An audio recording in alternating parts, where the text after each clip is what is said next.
So hello and welcome everyone. Today I'm joined by the wonderful Fiona Humberstone, who is also known as the brand stylist. And in my opinion, she is the authority on branding. She has a couple of incredible books out and online courses, lots of resources. So I'm so delighted that you're joining me today, Fiona. So welcome. Thank you.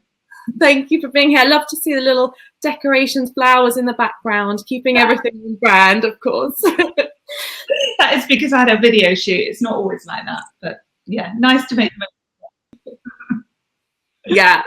No, I think I first came across you on Instagram and just saw how gorgeous your imagery was, and of course your branding and all the flowers and the light, and it's very inspiring. It's very uplifting to have that as a first contact, as somebody seeing what you're doing. So yeah, it's great to have you on. So to start us off with, it would be wonderful to hear about your story, how you became the brand stylist. Is this something you've always done, or what's your kind of journey to get to this point? Oh goodness. I've worked in the industry for about 20 years now. So I've always worked with small businesses with their brands. And I started out in print in about 2000. And yeah, kind of the long story short was I set up my first business when I had Ellie, who's now 14. And I started out selling print, but actually that didn't really interest me. It was all the branding that got me really excited, and the design. So I built a really successful design agency, which I sold in 2012, had 2 years off. And during that time, and to be honest, a long time before, I'd been asked for so much advice from people, friends or clients on branding.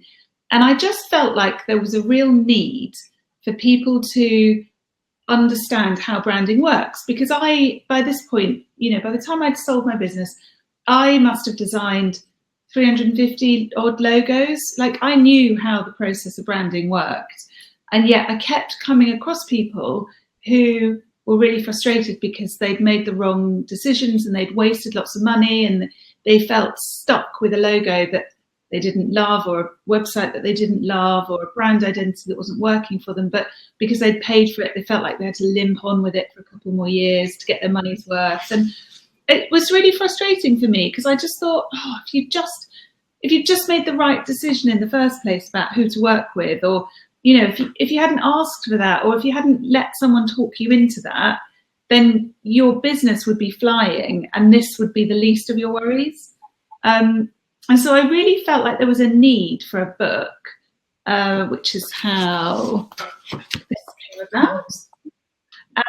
Lovely. Yeah, I had 2 years off with Poppy, my youngest, and I started writing this when she was asleep at lunchtimes. Mm. And my idea was that I'd get a coffee table publisher to publish it, because I love books. That there was a real gap in the market for a really visually inspiring business book. So I bought lots of design books, and they are really beautiful, but they don't tell you how to do anything. They just show you what other people have done. And the business books tell you how to do something, but they're not beautiful at all. And I could see from all the cookbooks I owned that there was a gap in the market for something really unique. And so I went to just a handful of coffee table book publishers, and they all basically said, no, it's not going to sell, just no. So I thought, I bet you're regretting that now. well, I don't know. And publishing is so difficult that, you have to sell. I'm lucky because I made it work because my overheads are very small, but I totally get it. If you're a publishing house, you want big influencers, tons of followers that are just going to sell books kind of overnight. And that's how it works. So it's worked very well for me. So I published How to Style Your Brand in 2015. And I was advised that if I could sell 1,000 in a year, I'd be doing really well. And I sold 2,000 in 6 weeks. So that was kind of the start of everything. And that How to Style Your Brand is now in its 8th print run. And then Brand Brilliance, I'm going to pick up my laptop and show you that quickly, and then I'll put it back down. So this is Brand Brilliance, which I published in 2017, so last year. And this was the follow-up book, wasn't it? The second one. Yeah, and it kind of started out as How to Style Your Website. It was meant to be a follow-on. And the more I wrote it, and the more I listened to the kind of questions I was getting from the back of people reading How to Style Your Brand, I realised that people don't think enough about what makes their business unique and where their brand should sit in the market. And if you don't do that, you can't create a website that will work. And so Brand Brilliance kind of became a prequel and a sequel to How to Style Your Brand. It kind of fits around both sides. And that's really interesting, isn't it? Because I think it's so important, and a lot of the work that you do and that we talk about as well is, what's the vision behind your business, who are your customers, and really thinking about that. But sometimes when you're in business, it can feel like, oh, that's a waste of time to spend too much time on that because I've got to sell stuff. And people don't often make the connection, do they? They think, I've just got to write my about page, or I've just got to get my headlines done. And actually, if you take a week out and think really hard about the direction of your business and what you stand for, and you get real clarity, you can write the website in an hour. I mean, you can do it really quickly. And yet we kind of struggle on for 3-4 weeks trying to write the website, putting it off. And we don't always make that connection. And you're right, it seems like a real waste of time, but actually it's the most important thing. Yeah. So like giving yourself permission, like it's okay to take time out of my work, in inverted commas, to actually think about, what is behind it all, and what's my mission, and who am I trying to attract? Because I think it's so easy to just do the to-dos, isn't it? And kind of feel like you're running all the time on some sort of treadmill. But actually, something that I got from, because I've got your books and read them, something that I kind of got from it is there's definitely a feeling of space. And I know there was an area where you talked about editing. I can't remember the phrase you use, editing to do something, which basically amplify. I got that. There we go. Amplify. That's it. Editing to amplify. Can you talk a bit about that, of what that kind of means? Because I think a lot of jewelers could benefit from that. Yeah, well, that edit to amplify was something that I heard Kath Kidston say at Paperfest one year, and I thought that is exactly it. It doesn't matter what you do, whether you're a jewellery designer, graphic designer, florist, we all feel like we have to show lots of stuff. We have to be able to design anything. And Kath Kidston is the queen of edit. I mean, her pattern appears on so many different things, but she has such a distinctive style. And I think that's what's really important, is that you work out what your style is and what your take is on things. And then, you can apply it to whatever you want, but it's about it being distinctively you. Yeah, absolutely. And I guess having the time out to really understand that is what then helps it to move quickly. Because also I think a lot of people would look at your business and what you're doing and think, oh, she's just grown so much and doing so much. And for most businesses, there's been a lot happening behind the scenes. You said you took a couple of years out, and perhaps you had some space between your first business and the second one, which meant that perhaps the second one was more what you want to be doing. Yeah, definitely. Yeah, because you learn so much, don't you? From the first business, you learn about what works, what doesn't. And even though by the time I sold it, my first business was working really well for me, I still had loads of overheads. I still had kind of a legacy of how I'd done things 8 years before, that as much as you try and change, it's very difficult to completely start with a blank slate, which is what I did with the Brand Stylist. And I think people do think that I get a lot done, and I do. So I don't fanny around ever.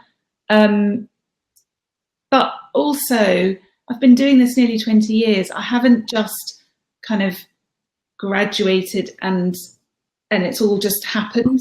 This is all based on lots of experience and lots of contacts. So that's maybe how I've got the traction that I have, is, I think it's both things. I think I think when you're experienced, you have something hopefully that people want to hear, and that you're useful. But also you have those offline connections and that kind of deep experience that you can take forwards. But at the same time, there's people like come out of the blocks who are prolific on social media and have way more traction than I do. And that's the really weird juggling act, isn't it? To not worry about what everyone else is doing.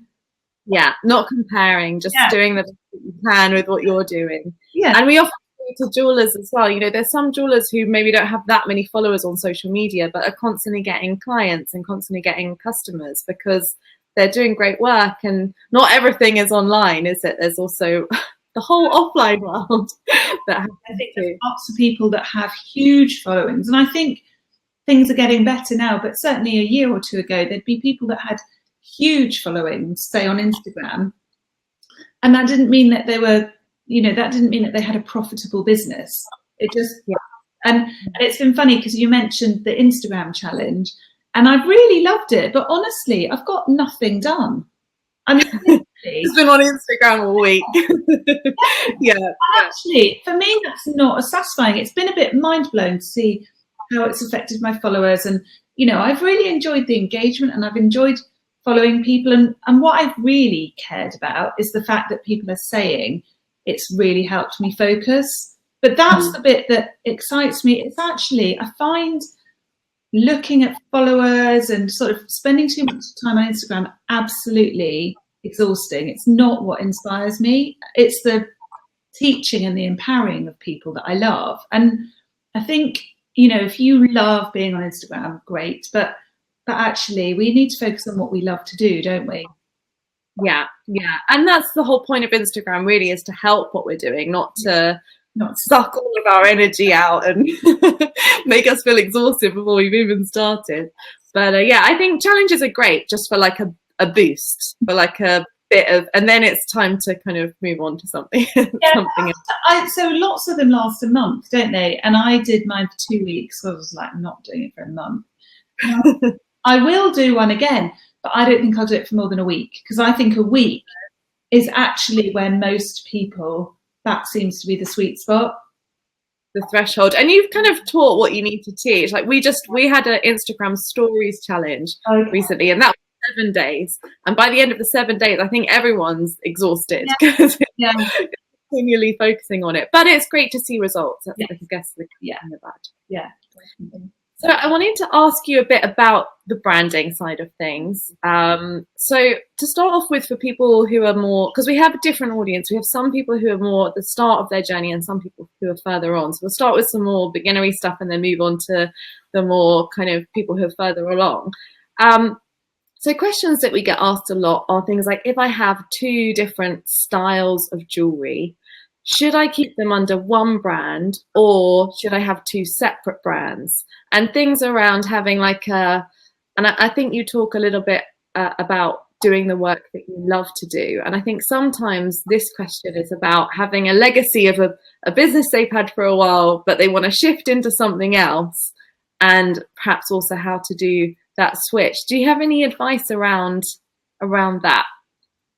Yeah, so this is something we do loads of with the Creative Flair workshop, because people find it's great that they recognize there's 2 styles, and it's quite a hard one to answer out of context, because I think it depends on how different the styles are, whether they make, what you've got to look at is, do they make sense as a collection? So, if you go, I don't know, Lynx or Monsoon as accessorized, probably a really bad example in your book, but I understand. Go into accessorized in whatever season, and they will have different collections of jewelry, but it will all hang together as part of the accessorized brand. And that's the same, you go to, I don't know, Ernest Jones or whatever, trying to think of some. So Monica Vinader has a really distinctive style, but it would be boring if her work never changed. So if your style fits together as one brand, and you're appealing to the same kind of client, it makes sense for it to be one brand. If it's completely different, having it on the same website is going to terrify your clients, because you're going to look like you don't have a clear vision of what you stand for and what you're all about. And people don't like that. You know, people like to know where they stand and what kind of brands they're buying into. And if you look a bit all over the place, that's not reassuring. And especially something like jewellery, where you're generally giving it as a gift and it says a lot about somebody. You know, the brand that you buy for a friend or a loved one says a lot about you as a person and how you feel about that person. So you want to make it as easy as possible for them to pick you. So I think it's all about being really compelling. So on the whole, I would say, if it's a different style, spit it out. I would say if you're trying to move away from what you've done into something you love and you find your current business really stifling, start with a blank slate and create a whole new brand. And you don't even have to reference the old company if you don't want to. That's a really interesting. I think that's a really nice take on it, because it's sometimes an old company can hold us back, can't it? If we're sort of still like, well, how do I fit that in? I used to do that. And I think what you've said is really a nice way to look at it. It's just like, okay, if it's not what you want to do, we don't need to worry about it anymore. We can move on. And you don't have to bomb the old business. You can keep that ticking over until you feel confident enough in the new one. And the other thing I think people overlook is, you know, there are coaches out there that can help you manage all these transitions. So work out what you want to do. And if it feels terrifying, that's all right. You can find someone to help you with that. But don't not do it just because it's terrifying. Yeah, you're not alone. Absolutely. Another thing I wanted to ask you about was photography, because for jewelers, I mean, I guess for everyone, but essentially for jewelers, photography is such a key part of our brand. Yeah. And for a lot of jewelry brands, their actual branding is very simple, sometimes even just black and white, quite plain, because it's all about the imagery and it's all about the jewelry really standing out. What's your thoughts on photography in terms of branding and how we manage all of that side of things? Yeah, that's so important, isn't it? So when you were saying that, you were making me think of a watch brand that I'm working on. Well, I worked on it 4 or 5 months ago, but it's launching in October. And she came to me with this beautiful collection of really cohesive watches. I've never seen anything that's arrived on my desk that compelling. It was lovely. And so they had sort of pre-designed watches that will be produced now, but at the time we're just in the concept stage. They had a logo which was just kind of mink and white, and that was it. And actually the photography was the one thing that we needed to bring the whole brand to life, because like you say, you actually want the watches or the jewellery to speak for themselves. The packaging we didn't want to be too crazy. You could do something exciting with the inside of the bag, but it was the photography that was the most important thing. And actually, in this case, it was about giving the watches a bit more edge. So it was about kind of taking it to the next level. And I've got, just give me a sec.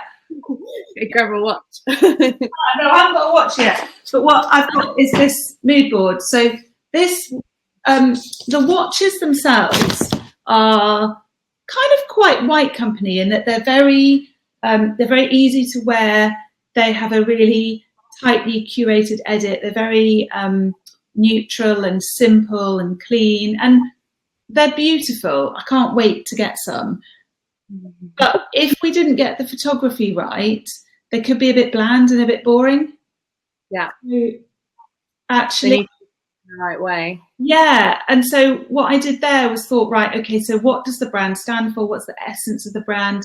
And it was, you know, I was thinking about that ballet strength, that quiet strength that a ballerina has, where you don't have to be shouty to be strong, but there is like a steel underneath. And I was thinking about who are the clients that will buy those watches. And I was, you know, I start to think about actual people that I know. I never release their names, but, you know, I start by thinking about who's the person that will absolutely lap them up. And we've got a friend whose favourite shop is Mint Velvet and the White Company. And, you know, she likes these shops because everything goes together and it's really easy. So I started thinking about her. And then I was thinking, well, that's a real no-brainer. Like, anyone can style a photography shoot for that. But we need to make it a bit more edgy. So then I thought about another friend who's a bit more edgy and likes to feel that she's still got it. And that's where this kind of came in. And if it's too tasteful and it's too soft, she's not going to take it seriously. So it was about thinking to the level about the customer. Yeah, and having a bit of fun with it, you know, and kind of, it doesn't have to be totally real life. You can get people to, you know, you can style things in a way that aren't absolutely true to life, that just add a bit more excitement and intrigue. Yeah. And it's interesting what you've talked about, kind of using photographers and styling as well. And something I wanted to ask you about is about spending money in our businesses and making decisions, I suppose, around spending money. When's the right time? What to spend it on? Because I feel like if we all had the budget, it would be amazing. We'd get a brand stylist in, then we'd get like a photographer, and obviously, if as your business grows, perhaps it's something that can, you know, is reality. What do you think is the most important things to spend money on, or how do we make decisions around getting that investment back in terms of a business? It's about being smart with it. So I think it's important to treat everything you spend in your business. You can't spend it like it's your own money, if that makes sense. I think you have to be commercial about it, and you have to think, am I going to get a return on this investment? Do I need to do it? Is this the right thing? Is this going to move my business forward? So it's not always about, I mean, obviously it's about, can I afford this? But it's not always about, you know, can I afford it? It's about, what is this going to do? And is this going to get me to where I need to be? I do hear quite often people spending money on bespoke websites. And I think, particularly if you're struggling to make decisions about where to put your money, that's one area that is now really easy to cut out. So there's, you know, things like Squarespace or Wix or Shopify make it, you know, I pay what, £10 a month for my website, and it's, you know, it gets a lot of traffic. And yet the website before that, I had a bespoke website. I was spending thousands and thousands of pounds on it, and it's just not necessary anymore. And the problem with the websites that you create from scratch is, unless you're spending like 50 grand, you cannot get the level of attention to detail in every area that you want. So you end up with compromises all along the way, and you've spent 30, 40 times the amount than you would, you know, if you think about it, something like Squarespace, it's £10 a month for me.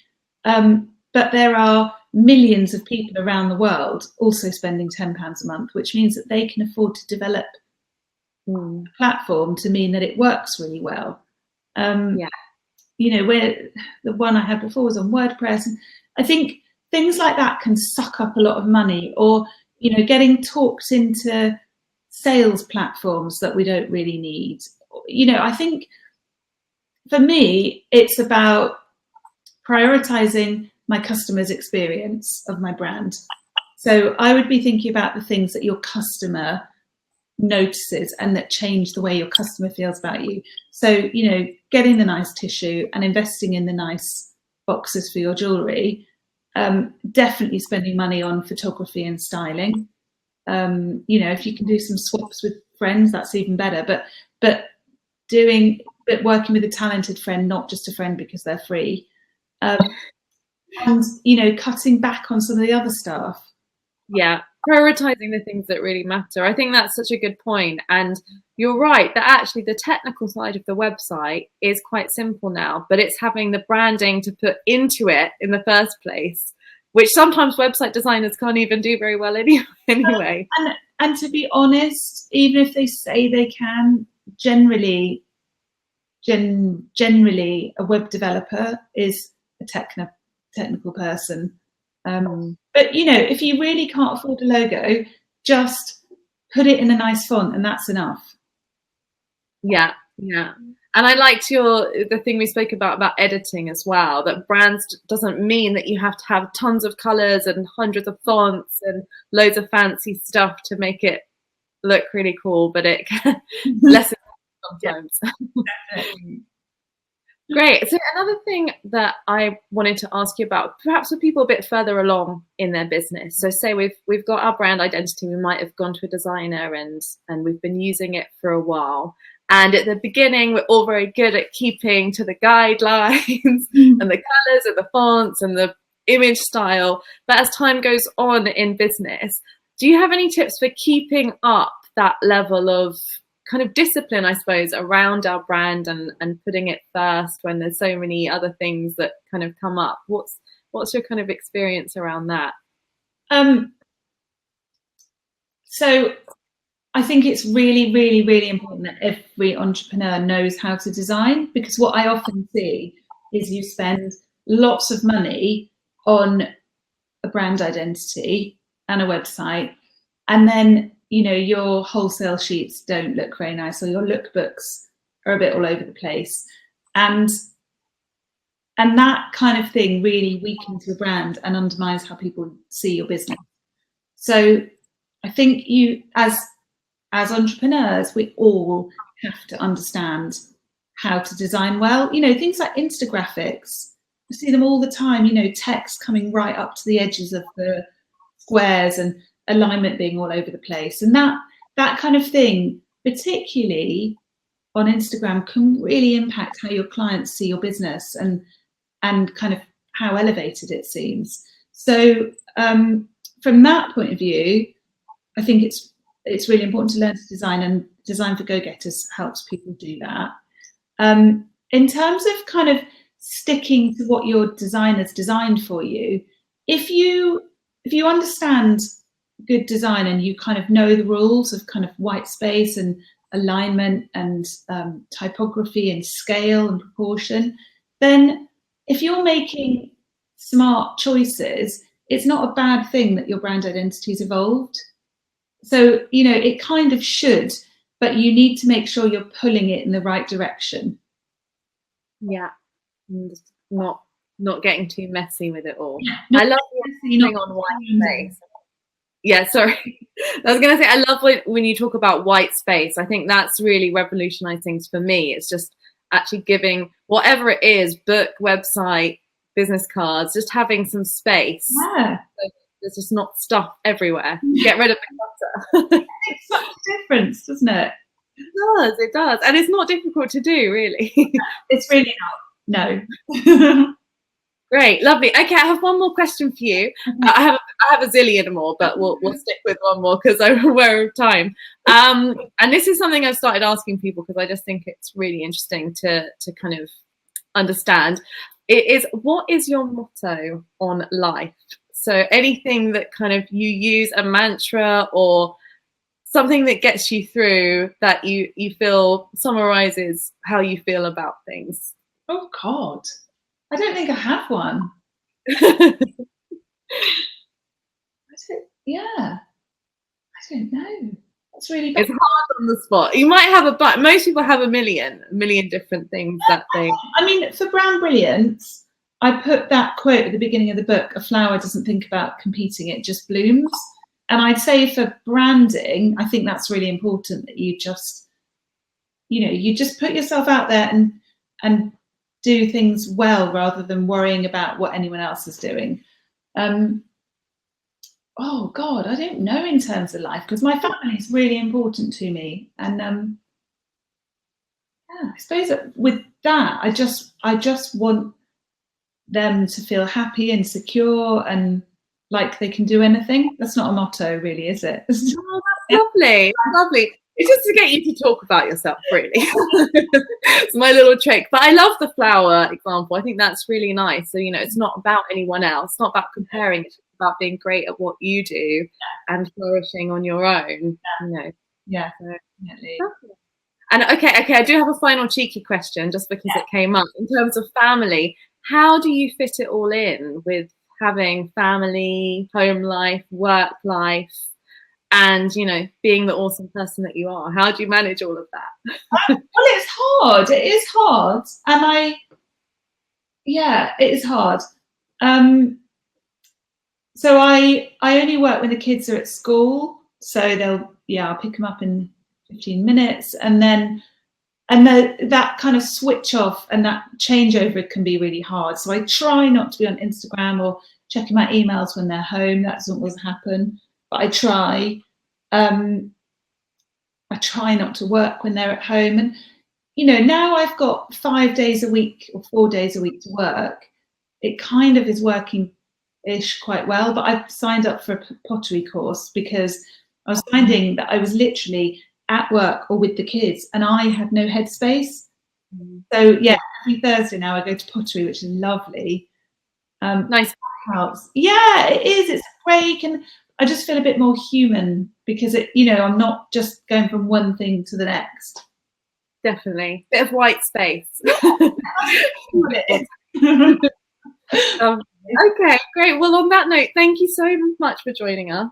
I find you an incredibly inspiring person, and I love looking at your Instagram and everything you do. So hopefully everyone else will go and do that too. And where can we find out more about you and things that you have on offer if we want to do some more?